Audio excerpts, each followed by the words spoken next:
excited to tell my story that I've never shared with anybody in the world. But at first, I didn't like him at all. You know, I didn't. Jennifer Lopez finally opens up about P. Diddy. Finally, let's talk about it. This is Rich Lux with the hottest news on YouTube. Yep. Okay, so we all know that Jennifer Lopez put up millions of dollars on this documentary film that she posted on the internet, and people didn't like it. It's boring. The house, the part where she says she grew up from the Bronx and stuff like that, but then people were like, what part of the Bronx are you talking about, girl? What part of the Bronx? Anyways, all that to say this, because if you don't know what I'm talking about, watch the other video I posted the other day. You'll get caught up. So grab a snack and come on back. Well, a lot of people forget that Jennifer Lopez and P. Diddy used to date. There are now videos that have now surfaced of them and their relationship. Getting receipts right now. Did you hear about Jennifer Lopez and P? It's talk of the town. Everyone's talking about this. I can't believe it. So the video footage that I want to show, there's this one part where they ask Jennifer Lopez, what do you think about Ben Affleck and P. Diddy? Who would you save? If you were on a boat and you can only bring one on, who could you save to bring on this boat with you? Ben Affleck or P. Diddy? And she said, let both of them drown. To me, that spoke volumes. Let me show you the receipt. You're on a raft. It spoke volumes when she said that. And I say this because every time they bring up P. Diddy's name in these interviews, Jennifer Lopez is shook. She's kind of like, you can already tell. But anyway, before I go any further, I want to show you a word from our sponsor. So here we go, roll it. Thank you so much to today's sponsor, Aura. I love Aura. They will give you 2 weeks free so you can try it. So what is Aura? It protects your information from data leaks. So if you guys know, so many companies like AT&T, MGM Grand have these massive data leaks, and your information, your emails, your phone numbers are being leaked out, and companies can purchase them. Now, if you sign up for Aura, I get 2 weeks free, you'll be able to see the ease of the app. And I'm not trying to sell you, I'm trying to tell you, this is a game changer. The app is super easy and user-friendly. You can see everything there. And you can see if your information is being leaked on the dark web. You can see when you spend money a little bit too much, it tells you if this was you who did that. It lets you know all your emails, and it lets you know if you need to take action, and they can help you do that with the appropriate steps to do so. One of the things I like about Aura is that we live in a day and age where we feel like we can trust these major corporations, but then our information gets leaked out by hackers. And I feel like when someone searches my name, they can find public records, court cases, and things like that.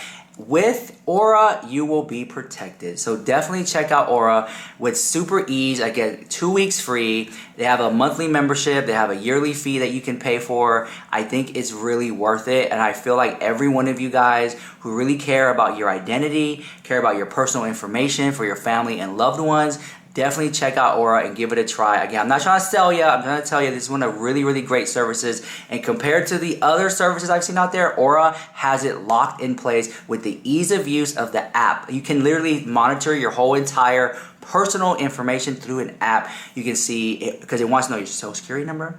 It wants to know your driver's license number. It wants to know where you lived before and things like that. And it pulls up everything associated with that. And when I saw the app, I was like, this is a game changer. This is literally next level.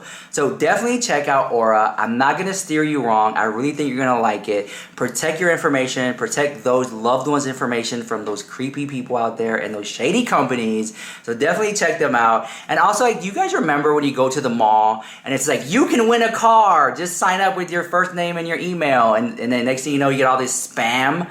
Like, it's stuff like that that's gonna protect you. So definitely check out Aura. Be protected, have that ease of mind. And not only that, but you get to see what companies have leaked your information. Because I saw MGM Grand leaked mine. I was like, were you serious? It said that one of my emails was part of the dark web. And I'm like, what? No way, come on. And you can file disputes and claims and all that stuff on there. So definitely check it out. Thank you, Aura, for sponsoring today's video. I'll leave the link down below. I love you guys so much. Mwah. Let's get on with the drama. All right, thank you. Grab a snack, come on back, definitely check them out.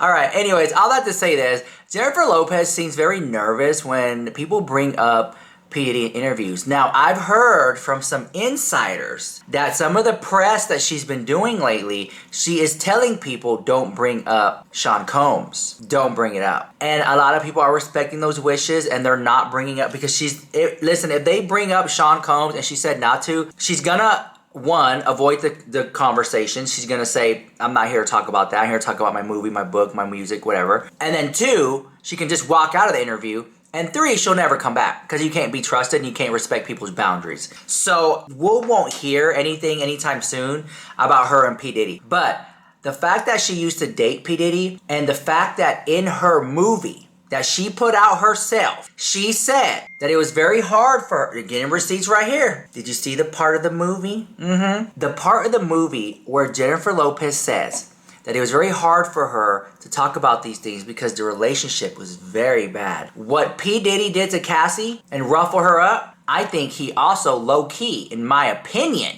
was doing that to Jennifer Lopez. We have those receipts too. So here we go, roll it. To tell my story that I've never shared with anybody in the world. But at first, I didn't like him at all. You know, I didn't. I know. So, J-Lo just dropped this bomb in her new Amazon doc, The Greatest Love Story Never Told. She's finally spilling about a nasty past relationship, and everyone's pretty sure she's talking about Diddy. J-Lo got all emotional talking about filming this scene for her song Rebound, where she had to act out a toxic relationship. She said, and I quote, "Being thrown around and manhandled like that is not fun. Yikes, right?" She said she never got beat, thank God, but she definitely dealt with some rough, disrespectful stuff. Now, if you've been keeping up with all the Diddy drama lately, you know he's in hot water with other exes too. So J-Lo's reveal is just adding more fuel to that dumpster fire. But if we only did our art thinking about what the media is gonna say. Let's rewind to 1999 when J-Lo and Diddy were like the power couple. On the surface, they looked like they had it all, but behind closed doors, total mess. Everybody's writing about you. There's always rumors about you too. How do you deal with it? What do you have got something you want to tell us in the press? We don't care? People are saying Diddy was super controlling and jealous. Get this, he supposedly had people following J-Lo around and even tapped her phone. Like, dude, chill. And it gets crazier. Word is Diddy would lose it if J-Lo was out late or hanging with friends. There's this wild story about him blowing up her phone on her birthday, accusing her of cheating just because she was out celebrating. Not cool, man. She was married at the time, so I was in my own relationship, so I had to have self-control. And then we just became friends. But here's where it gets really messed up. Remember that crazy nightclub shooting in '99? J-Lo and Diddy were there, and when they tried to bounce, cops found a firearm in their car. Both of them spent the night in jail. Talk about relationship drama. So sitting there, being handcuffed to a bench, and, you know, I do remember feeling the comfort of someone caring about you enough that, you know, they just wanted to make it okay and couldn't believe that we were in this situation. And get this, some people, including Lil Rod in the lawsuit, are saying Diddy made J-Lo carry guns for him. Like what? That's putting your girl in serious danger, not to mention it could have wrecked her whole career, so not okay. Now, fast forward to today and we're seeing this nasty pattern with Diddy's relationships. His ex Cassie just came out with some scary stories about his toxic behavior. There's even this leaked video of Diddy getting violent with her in a hotel. It's hard to watch, for real. And it's not just Cassie. Other exes like Kim Porter and Gina have similar stories about Diddy using too much force. It's starting to look like this wasn't just a one-time thing, but like his whole deal.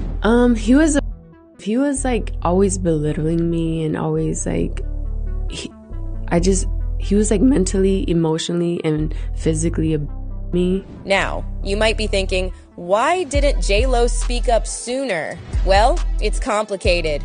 Toxic people have ways of keeping people quiet, whether it's threats, mind games, or using their power. Plus, J-Lo was probably worried about her career and all that. But now, with all these women coming forward, it seems like J-Lo felt it was time to add her voice. And let me tell you, it takes guts to speak up about this stuff, especially when you're famous. What's crazy is how all these stories from different women line up. They're all talking about the same stuff. Diddy being controlling, jealous, and violent. It's like putting together a really messed up puzzle. And he chased after me. He pushed me to the ground outside, and he took my hair and like was dragging me across like the grass in my hair, with my hair. And then J-Lo's story, manager and family weren't feeling Diddy from the jump. They saw right through his act and knew he was bad news. J-Lo's manager especially was like, nah, this ain't it. She could tell Diddy was all about that wild life and breaking rules, which was the total opposite of what J-Lo needed. Somebody hired Private Eyes to follow us. It could have been her manager, Benny Medina. He didn't like Puff. Anything to get Jennifer away from him, I think he was capable and ready to do it. You know what's really telling? Anytime Diddy's name came up in interviews, you could see J-Lo get all tense. It was like she was scared to even talk about him. She'd always try to change the subject real quick or give these short, vague answers. It was pretty clear she didn't want to dig into all that toxic stuff from their relationship. We both understood where we were at that time in our lives, and we both knew nobody else understood exactly how we felt. So in that way, we kind of bonded. So what's going to happen to Diddy? Well, his rep is definitely taking a hit. More and more people are speaking out against him, and it's not looking good. But the real question is, will there be any real consequences? All right. I really want to know what you guys think about all that, okay? Not only that, but Jennifer Lopez has been in the industry for such a long time, and she has had many great success. I think a lot of people poke fun and make fun of her, but she's been around for such a long time. She attends mainly every red carpet, and she's always wearing the same silhouette of dress, a sparkly dress, that's skin tight, kind of meshy, like, you know, mesh see-through-ish. Like, it's like the same thing, girl. Like, Jennifer Lopez is missing, in my opinion, a strong gay team to just really take her and elevate her to the next level. Like, there's no reason why Jennifer Lopez shouldn't be on that red carpet and just show-stopping like Gaga, you know? Show-stopping like Beyonce or Cardi B, like bringing the drama. I don't understand, okay? Jennifer Lopez, I would really hate to say this, but I really hope she's just not skating by and just like, you know, just like she's there, but we don't really know that she's there. You know what I'm saying? Like, it's very interesting. I think Jennifer Lopez knows a lot about the industry, right? You know who else knew a lot about the industry? Aaliyah. Aaliyah knew a lot about the industry, and she also passed away too. And a lot of people are speculating that Aaliyah knew way too much. Now, I found this receipt online too. I was very interested. So if you want to know about Aaliyah and how she passed away, let me roll you that receipt. Here we go. Roll it. Death, definitely not adding up to some random accident. It's like someone had the whole thing planned out from the jump, and she knew all along. Aaliyah had this eerie moment before her death, and new leaked audio reveals that it could have all been prevented. Not a lot. Sometimes I can be in the middle of a conversation and then I'm like this. You know, I zone out and I can't really help it. In August 2001, Aaliyah jetted off to Miami for a music video shoot with Hype Williams. That's when Hype suddenly switches gears and decides they need to film in the Bahamas instead. Suspicious considering Miami had everything they needed. But no, he wanted to go island hopping last minute. Now here's where things get sketchy. Aaliyah was scared stiff of flying solo. She always had family with her, but this time she's flying solo to the Bahamas. She even had bad vibes about the plane. So against her gut feeling, she boards. And we all know how that story tragically ends. Dame Dash revealed that Lenny Kravitz offered them a jet, but guess who swooped in and took it? Yep, Hype Williams. And Lenny Kravitz had offered her a jet, and then Hype had took the jet. So that's what really pissed me off about the situation when I heard about that. So you could ask Hype about that. That's what I said. Have you ever talked to Hype about it? Yeah. And how did that conversation go? Ask him. This whole setup reeks of fishiness. Now on to the plane itself. First off, it was overloaded, like hundreds of pounds over its limit. It's not a good look for safe flying. To top it off, the pilot allegedly had a fake license and was high as a kite during the flight. It's like the universe lined up every possible disaster just to make sure tragedy struck. Aaliyah had this eerie premonition about her own fate. A lot of dancing and worked the red carpet at the MTV Movie Awards. So there's a lot going on in Aaliyah's head, for sure.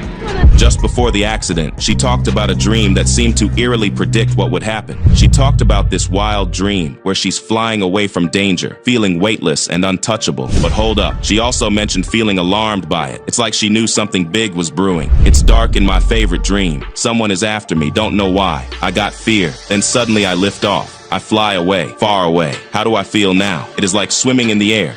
free and without any weight. No one can reach me. No one can touch me. It's a wonderful feeling. Otherwise, I am alarmed by this dream somehow. What does it mean? That I want to escape from the real life sometimes? But from what? From success or the pressure of show business? This interview, held in a Paris hotel, captured one of the final insights into the mind of the 22-year-old star, who tragically died with 8 others in that plane crash in the Bahamas. Aaliyah expressed her fascination with Egyptian culture, revealing plans to take a hiatus from her career to study Egyptology. I was once an Egyptian, she mused, connecting deeply with her interest in ancient history. Her romantic ideals were equally profound. I'm a hopeless romantic, she admitted, envisioning a life with a man, children, a happy family. Her ideal mate, a strong, masculine figure, strong like an Egyptian warrior. Back in 2001, just hours before her tragic death, Aaliyah had another chilling encounter with fate. Kingsley Russell, then just 13, found himself in the midst of it all. Now, 2 decades later, Russell's breaking his silence in Kathy Iandoli's new book, Baby Girl, better known as Aaliyah. He reveals the tense moments at the airport, where arguments over weight delays clashed with the pilot's decision to fly anyway. Meanwhile, Aaliyah slept on, unaware of the turmoil outside. See, Aaliyah didn't want to board that plane in the Bahamas. Nope, not at all. She even took a sleeping pill to avoid it, citing a headache and opting to rest in the cab instead. Russell, helping out with baggage thanks to his aunt's gig, witnessed it firsthand. But Aaliyah's team insisted. They carried her onto that overloaded plane while she slept, ignoring her concerns about the weight and the charter jet waiting for her the next day. Fast forward a few hours and tragedy struck. The plane, struggling with excess weight and 1 extra passenger, crashed shortly after takeoff. There's also talk that her own family might have been involved in some shady business. Remember R. Kelly? He allegedly roped Aaliyah into a messed up relationship, even got her pregnant, and married her underage with forged documents. And guess what? Her family knew about it. Her Uncle Barry even cashed in big time after her death, $9 million. Was he trying to cover something up? And let's not forget the beef Aaliyah had before she passed. She wasn't on good terms with Missy Elliott, or even Timbaland. They were all butting heads. Mary J. Blige even hinted at foul play, saying she felt like she was next after Aaliyah's death. She sensed some spiritual something going down. Aaliyah was no puppet. She was woke, spiritually woke. She saw through the industry's games, and maybe that's why she had to go. Fans are saying the industry killed her, and her family was the biggest devils. All they wanted was money. And okay, we totally got sidetracked because this video is all about Jennifer Lopez. I don't know how we started talking about Aaliyah. Oh yeah, Jennifer Lopez, in my opinion, she knows way too much. So, and I think she's playing it cool and making the smart moves. Is playing her cards correctly because she doesn't ultimately want to meet the same demise as allegedly Aaliyah did. So, that's what I was trying to say. So, side note, sorry about that if we got like, if we went across that, whatever. But anyways, let me know what you think about this drama in the comments down below. I really want to know what you guys think about all this. And yeah, definitely check out our sponsor. I love them so much. I love them. So see you guys in the next one. This is Rich Lux with the hottest news on YouTube. Now, I made this far in the video. Drop a heart emoji in the chat and leave a like in the comments. It helps me out so much. And I appreciate you guys. I love you. See you guys later. Mwah.